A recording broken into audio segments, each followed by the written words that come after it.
ఈ స్టూడెంట్స్ కొన్ని సందర్భాల్లో మనం ఎలా ఫీల్ అవుతూ ఉంటాం. అలా జరిగి ఉన్నట్లయితే ఇలా జరిగి ఉండేది. నువ్వు ఇలా చేస్తున్నట్లయితే నేను ఇలా చేసి ఉండేవాడిని అని చెప్పి ఇలా ఒక యాక్షన్ జరిగిపోయిన తర్వాత మనం ఇలా ఫీల్ అవుతూ ఉంటాం. అయితే ఇటువంటి ఎక్స్‌ప్రెషన్స్ ఇంగ్లీష్‌లో ఎలా చెప్పాలో తెలియక చాలా సార్లు మనం కన్‌ఫ్యూజ్ అవుతుంటాం.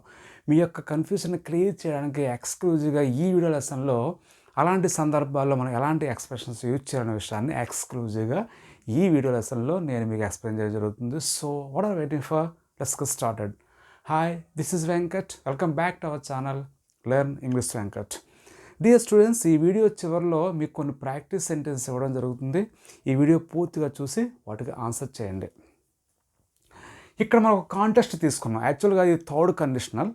ఈ కాంటెక్స్ట్లో మనం అంటే ఒక యాక్షన్ జరిగితే గతంలో జరిగి ఉన్నట్లయితే దాని యొక్క రెస్పాన్స్ ఎలా ఉంటుంది, దాని యొక్క పర్యవసనం ఎలా ఉంటాయనే విషయాన్ని ఇప్పుడు మనం రకరకాల ఎక్స్ప్రెషన్స్ యూజ్ చేసి తెలుసుకోవడం జరుగుతుంది. చూడండి, if you had given money అంటే నువ్వు నాకు డబ్బు ఇచ్చి ఉన్నట్లయితే అని చెప్పి దానికి అర్థం.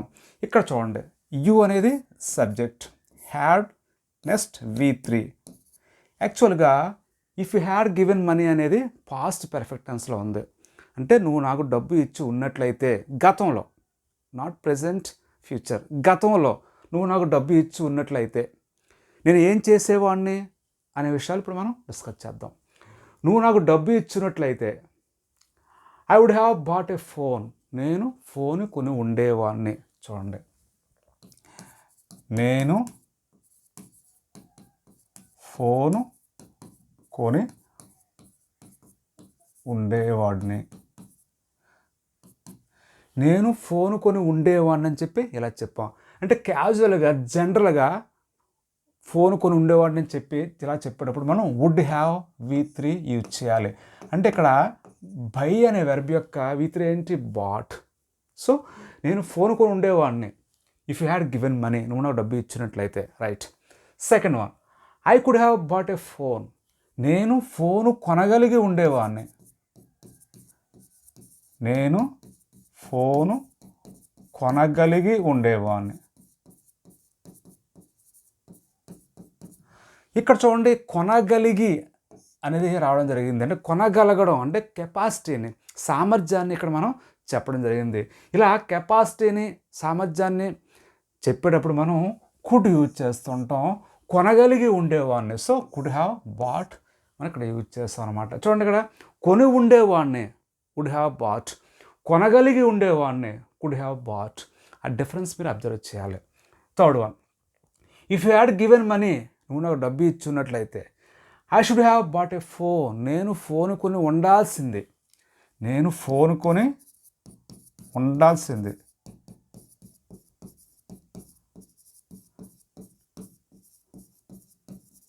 నేను ఫోన్ కొని ఉండాల్సింది. చూడండి, ఉండాల్సింది, ఏదైనా చేయవలసింది అని చెప్పేటప్పుడు ఇలా షుడ్ హ్యావ్ మనం యూజ్ చేయాల్సి ఉంటుంది. నేను ఫోన్ కొని ఉండాల్సింది, so should have bought use చేస్తాను. షుడ్ హ్యావ్ తర్వాత బై అనే వెర్బ్ యొక్క V3ని ఇక్కడ మనం యూజ్ చేయడం జరిగింది. కొని ఉండాల్సింది, ఒక పని చేయవలసింది అని చెప్పేటప్పుడు ఇలా షుడ్ హ్యావ్ V3 అని యూజ్ చేయాల్సి ఉంటుంది. అయితే యాక్చువల్గా ఇక్కడ అతను నాకు డబ్బు ఇవ్వలేదు, నేను ఫోన్ కొనలేదు అంటే ఆ యాక్షన్ జరిగిపోయిన తర్వాత నేను అలా ఫీల్ అవ్వడం జరుగుతుంది రకరకాలుగా, అంతే.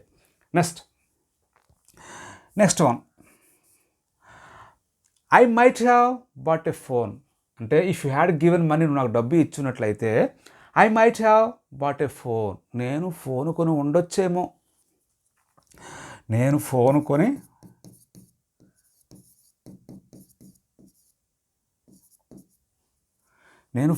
కొని ఉండొచ్చేమో.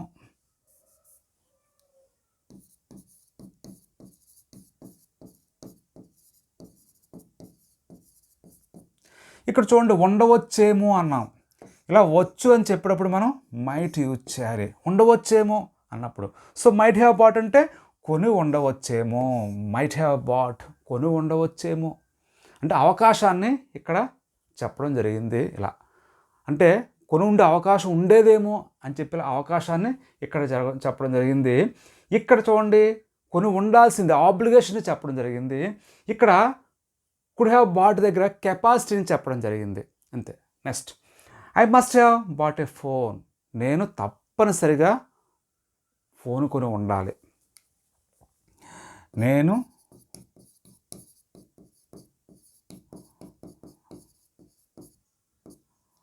తప్పనిసరిగా